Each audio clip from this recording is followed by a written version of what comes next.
ఓం శ్రీ మాత్రే నమః. Welcome to my channel.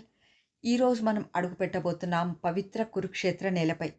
రక్తపాతం జరిగిన యుద్ధభూమి, కాలం చెరపని ఇతిహాసం, కోట్లాది మంది వీరులు ప్రాణత్యాగం చేసిన నేల, శ్రీకృష్ణ పరమాత్ముడి విశ్వరూపానికి సాక్షిగా నిలిచిన క్షేత్రం. ఇతిహాసాలు కళ్ళ ముందు కదలాడే అద్భుత దృశ్యం.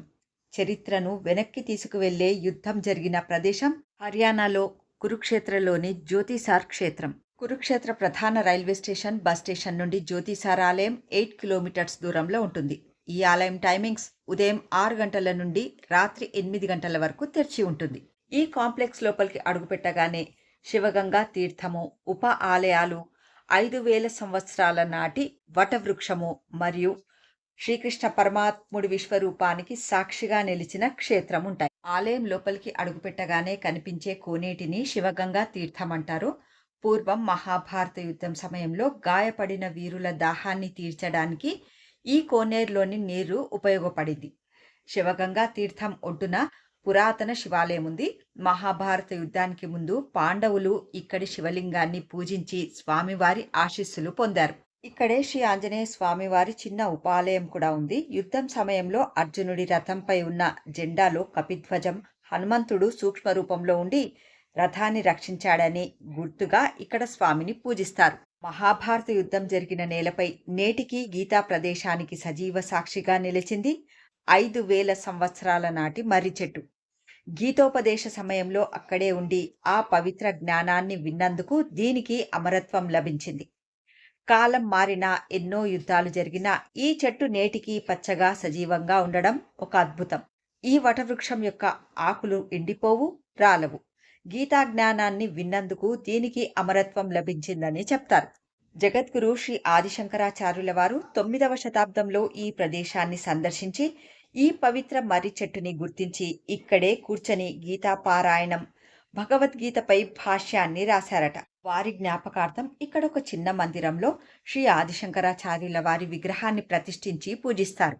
అక్షయ వటవృక్షం కింద వైట్ మార్బుల్ స్టోన్తో చేసిన అందమైన రథం ఉంది.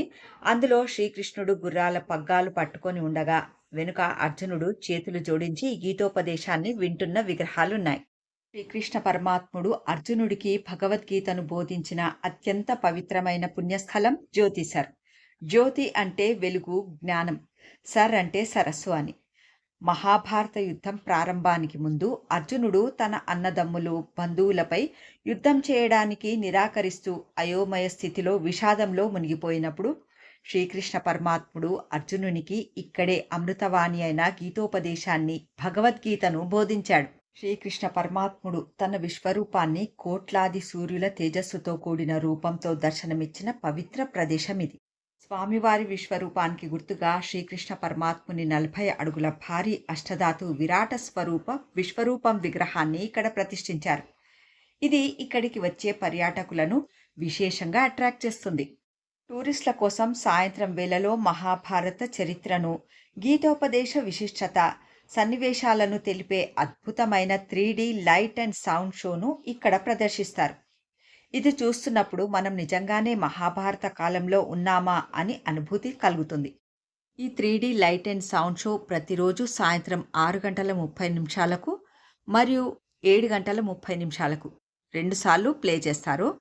ధర్మంపై ధర్మం సాధించిన విజయానికి, సత్యస్థాపనకు నిదర్శనంగా నిలిచిన ప్రపంచంలోనే అత్యంత ప్రసిద్ధ పుణ్యయుద్ధ భూమి ఈ కురుక్షేత్రం. ఈ పవిత్ర నేలపై భీష్ముడు, ద్రోణుడు, కర్ణుడు, అభిమన్యుడు వంటి ఎందరో పరాక్రమవంతులైన మహావీరులు వీరమరణం పొందారు. కోట్లాది మంది సైనికులు రక్తపాతం వల్ల ఇక్కడి మట్టి ఎరుపు రంగులో మారిందని, నేటికి ఈ క్షేత్రంలో అడుగుపెడితే ఆనాటి ఇతిహాసాలు కళ్ళ ముందు కదలాడుతున్నట్లు అనిపిస్తాయి. కొంతమంది పరిశోధకుల ప్రకారం కురుక్షేత్ర యుద్ధంలో వాడిన బ్రహ్మాస్త్రం వంటి అస్త్రాలు ఆధునిక అణుబాంబుల వంటివని చెప్తుంటారు. యుద్ధంలో మరణించిన వీరుల ఆత్మశాంతికి పాండవులు యుద్ధం ముగిసిన తర్వాత ఇక్కడ పెద్ద ఎత్తున తర్పణాలు, పితృకర్మలు నిర్వహించారు. ప్రతి సంవత్సరం మార్గశిర శుద్ధ ఏకాదశి రోజున ఇక్కడ ఇంటర్నేషనల్ గీతా మహోత్సవాన్ని చాలా ఘనంగా నిర్వహిస్తారు. ఈ ఉత్సవంలో పాల్గొనడానికి ప్రపంచం నలుమూలల నుండి లక్షలాది మంది ఇక్కడికి తరలి వస్తారు. ఈ వీడియో మీ అందరికీ నచ్చిందని ఆశిస్తున్నాను. ఇలాంటి మరిన్ని ఇంట్రెస్టింగ్ టెంపుల్ వీడియోస్ కోసం నా ఛానల్ సబ్స్క్రైబ్ చేయండి. ఈ వీడియో చూస్తున్న మీ అందరిపై ఆ శ్రీమన్నారాయణుని ఆశీర్వాదం ఎల్లప్పుడూ ఉండాలని మనస్ఫూర్తిగా కోరుకుంటున్నాను. Thanks for watching.